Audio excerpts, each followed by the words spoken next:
নমস্কার বন্ধুরা, আজকে আমি বানাচ্ছি ট্যাংরা মাছের তেল ঝাল। তাহলে ভিডিওটা আপনারা শেষ পর্যন্ত দেখতে থাকুন। আমি এখানে 250 গ্রাম ট্যাংরা মাছ নিয়েছি। ট্যাংরা মাছের মধ্যে এবার নুন হলুদ মাখিয়ে নেব। এবার আমি হলুদ দিয়ে দিচ্ছি, এবার আমি নুন দিয়ে দিচ্ছি, এটা আমি মাখিয়ে নিচ্ছি।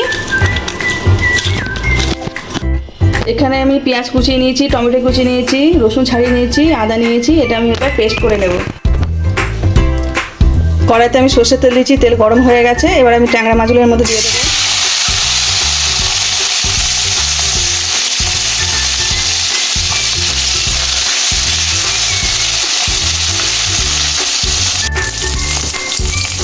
মাছগুলো এবার আমি পাল্টে নেব।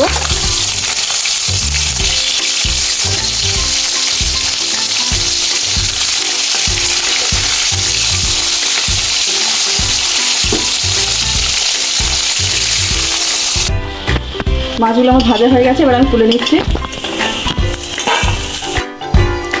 এখানে আমি পেঁয়াজ, আদা, রসুন, টমেটো একসঙ্গে পেস্ট করে নিয়েছি। মাছ ভাজার তেলেই আমি এগুলো দিয়ে দিচ্ছি।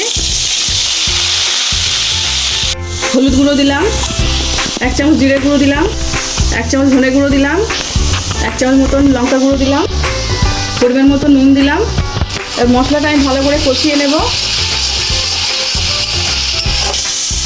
মশলা আমার কষানো হয়ে গেছে, এবার আমি জল দিয়ে দিচ্ছি। ঝোল আমার ফুটে উঠেছে, এবার আমি মাছগুলো দিয়ে দেবো।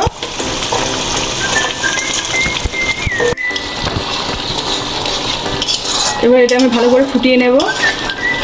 ট্যাংরা মাছের তেল ঝাল হয়ে গেছে। এবার ওপর থেকে আমি অল্প করে একটু সর্ষের তেল দিয়ে দেবো। আমার হয়ে গেছে, এবার আমি নামিয়ে নিচ্ছি। ট্যাংরা মাছের তেল ঝাল আমার একদম রেডি। আমার এই রান্নাটা যদি আপনাদের ভালো লেগে থাকে তাহলে লাইক করে দেবেন, শেয়ার করে দেবেন, কেমন হচ্ছে কমেন্টে জানাবেন। আবার নতুন নতুন রান্না পেতে গেলে আমার চ্যানেলটা সাবস্ক্রাইব করে